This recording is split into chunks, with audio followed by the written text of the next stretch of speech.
Good morning. इस video में हम 2.5 का दूसरे प्रश्न का पहला और तीसरा प्रश्न देखेंगे। तो दूसरा प्रश्न क्या है पहले देखते हैं।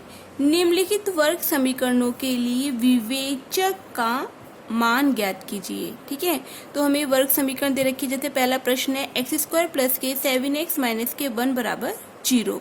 तो हमें इसमें क्या करना है, इस वर्ग समीकरण का हमें विवेचक का मान ज्ञात करना है। तो बच्चों पहला जो स्टेप है, पहले स्टेप में हम क्या करेंगे, इस वर्ग समीकरण की ax² plus bx plus c बराबर 0 से तुलना करेंगे। तुलना करने पर, ठीक है, और तुलना करने पर हम क्या करेंगे, ए बी सी के मान ज्ञात करके लेके आएंगे।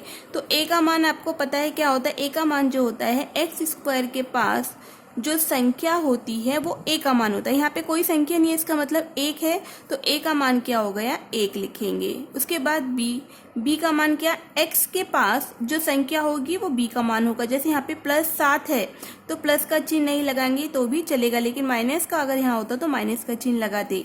ठीक है, उसके बाद c का मान क्या है, यहाँ पे माइनस के 1 है, माइनस का चिन्ह है तो माइनस के चिन्ह के साथ लिखेंगे c का मान माइनस के 1। ये तो हमने ए बी सी के मान ज्ञात कर लिए। अब हमें ज्ञात करना है लेकिन विवेचक। तो विवेचक का बच्चों सूत्र आपको मैंने बताया है। विवेचक का सूत्र क्या होता है, b² माइनस की 4ac, ये विवेचक का सूत्र है। तो अब हम इस विवेचक के सूत्र में b/ac की वैल्यू रखकर विवेचक का मान ज्ञात करेंगे। जैसे b का मान यहाँ पे 7 दिया है तो b के स्थान पर 7 लिखेंगे, b के ऊपर 2 है तो 7 के ऊपर भी 2 लिखेंगे। माइनस के नीचे माइनस का निशान 4, इन तीनों के बीच में गुने का निशान है तो गुने का निशान लगाएंगे। a का मान यहाँ पर 1 दिया है तो a लिखेंगे, गुने c का मान माइनस के 1 है तो ब्रैकेट में माइनस के 1 लिखेंगे। बराबर के नीचे बराबर का निशान। 7 का वर्ग 7 गुने 7, 7 गुने 7 कितना होता है बच्चों, 49 होता है। उसके बाद इस ब्रैकेट के माइनस के अंदर, ब्रैकेट के माइनस के कारण ये वाला माइनस का चिन्ह बच्चों प्लस हो जाएगा। उसके बाद 4 की 1 में गुणा करेंगे और 4 की 1, 4 एकम 4 और 4 एकम 4, तो 49 प्लस 4 आ गया। 49 को 4 में जोड़ेंगे कितना आ गया, 53। ठीक है, ये तो आपका पहला प्रश्न हुआ। उसी प्रकार से हमें दूसरे प्रश्न को भी करना है।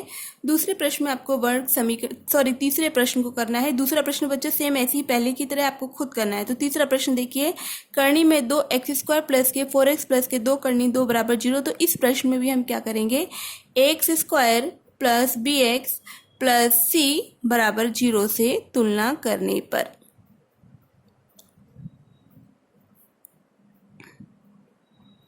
तुलना करने पर तो a का मान कितना क्या होता है बच्चों, a का मान मतलब x² के पास जो संख्या होती है वो a का मान होता है। तो a का मान यहाँ पे x² के पास करनी 2 है तो a का मान क्या हो गया, करनी 2। उसके बाद b का मान क्या होता है, जो x के पास संख्या होती है। x के पास यहाँ पे प्लस के 4 है तो प्लस का चिन्ह नहीं लगाएंगे तो भी चलेगा, लेकिन माइनस का होता तो लगा दे। उसके बाद c का मान क्या है, प्लस में 2 करनी 2 है तो 2 करनी 2 लिखेंगे। चिन्ह को प्लस वाले को नहीं लिखते हैं, माइनस वाले को लिखते हैं। उसके बाद अब हमें यहाँ पर भी क्या करना है, विवेचक का मान ज्ञात करना है। तो बच्चों विवेचक लिखेंगे और विवेचक का सूत्र हमें पता है क्या होता है, विवेचक बराबर होता है b² माइनस के 4ac। तो बराबर के नीचे बराबर, b का मान कितना है, 4 है तो b के स्थान पर 4 रखा पहले। अब b के ऊपर 2 है तो 4 के ऊपर भी ब्रैकेट लगाकर हम 2 लिख देंगे। माइनस के नीचे -4, गुने का निशान। a का मान यहाँ पे क्या है, करनी में 2 है तो करनी 2 लिखेंगे, गुने का निशान। c का मान क्या है, 2 करनी 2। ठीक है, अब उसके बाद 4 का वर्ग क्या होता है बच्चों, 4 गुने 4, 4 गुने 4 मतलब कितना होता है, 16 माइनस। अब पहले हम क्या करेंगे, 4 की 2 में जिनके पास करनी नहीं है पहले उनकी गुणा करेंगे। जैसे 4 और 2 के पास करनी नहीं है तो 4 की 2 में गुणा करेंगे, कितना है 8 गुने।